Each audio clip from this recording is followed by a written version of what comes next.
আসলে শেরপুর শহরে আমাদের বিনোদনের মতো এরকম কোনো জায়গা নাই। মেলাটা হওয়াতে ইনশাল্লাহ ঈদটা আমরা ভালোভাবে উদযাপন করতে পারছি, সেজন্য আমরা আনন্দিত। আমাদের শেরপুরের যে ঐতিহ্যবাহী আমাদের প্রতি বছরের ন্যায় আমাদের প্রতি বছর এই শিল্প ও বাণিজ্য মেলা অনুষ্ঠিত হয়ে থাকে। দীর্ঘ বিরতির পর আমাদের ঈদের পরে আবার জমজমাট হয়ে উঠেছে শিল্প ও বাণিজ্য মেলা শেরপুর 2025। তো যাই হোক, আমাদের শেরপুরে তেমন তেমন কোনো বিনোদন কেন্দ্র নেই। তবে প্রতি বছর আমাদের শুধু শিল্প বাণিজ্য মেলা অনুষ্ঠিত হয়। তবে কর্তৃপক্ষ যদি দৃষ্টি আকর্ষণ করি যে আমাদের শেরপুরে যদি আরো বিভিন্ন ধরনের বিনোদন কেন্দ্র বা বিভিন্ন ধরনের পর্যটন কেন্দ্র স্থাপিত হয়, তাহলে আমাদের শেরপুরবাসীর জন্য খুবই উপকৃত হবে এবং আমরা একটু বিনোদন পাবো। এখানে আমাদের শেরপুরে আপনার ভালো কোনো মানে পরিদর্শন করার মতো কোনো স্থান নাই। একমাত্র আমাদের ঝিনাইগাতি অবস্থানে ঝিনাইগাতি এবং মধুরটিলা ইকো পার্ক নালিতাবাড়ি ছাড়া শেরপুরে কোনো দর্শনীয় স্থান নাই। তার জন্য আমাদের চেম্বার অফ কমার্স ইন্ডাস্ট্রি থেকে একটা এই মেলার আয়োজন করছে আমাদের শেরপুরে।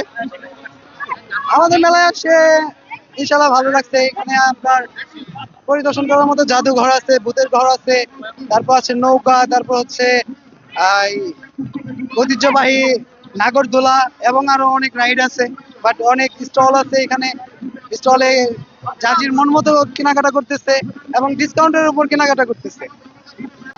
আমাদের শেরপুরে তো তেমন বিনোদনের কোনো জায়গা নেই। ঈদের পরে এই মেলাটা হওয়াতে বাচ্চাদের নিয়ে ঘুরতে আসার জন্য একটা মানে ভালো একটা জায়গা হয়েছে আর কি। বাচ্চারা অনেক খুশি হয়েছে, খেলাধুলা দেখতে পারছে, এই করতে পারছে আর কি।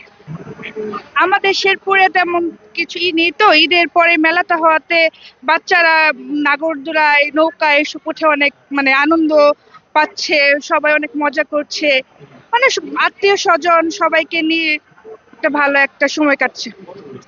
আমি অনেক রাইডসে উঠেছি, তারপরে বেলুন শুটিং খেলেছি, তারপর অনেকগুলা দোকানে গিয়েছিলাম, অনেক কিছু কেনাকাটা করলাম।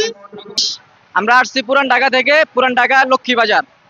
মোটামুটি আলহামদুলিল্লাহ বেচা কিনা ভালোই, ঠিক আছে। সামনে আশা করা যায় আরো ভালো হইতে পারে, ঠিক আছে। এই অবস্থা, সবাই আসবেন মেলায়, সবার এই আর কি। রেসপন্স পাচ্ছি এই অ্যান্টিক পণ্যগুলো নিয়ে। আমরা বাঁশ কাঠ নিয়ে কাজ করতেছি। আর আমাদের যে প্রত্যন্ত অঞ্চলের যে স্কিল হ্যান্ডগুলো আছে, দক্ষ কারিগরগুলা, তাদেরকে আমরা আধুনিক ট্রেনিং এর মাধ্যমে তাদেরকে আধুনিক প্ল্যাটফর্মে উঠানোর চেষ্টা করতেছি। 7 জুন থেকে ঈদের দিন থেকে আবারও এই মেলাটি শুরু হয়েছে।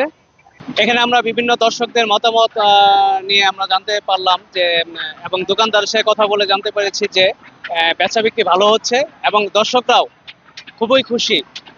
এখানে এই মেলাতে এসে দর্শকরা আনন্দে উৎফুল্লিত এবং এই ঈদের আনন্দকে তাদের এই মেলা আরো দ্বিগুণ করে দিয়েছে বলে আমরা জানতে পেরেছি।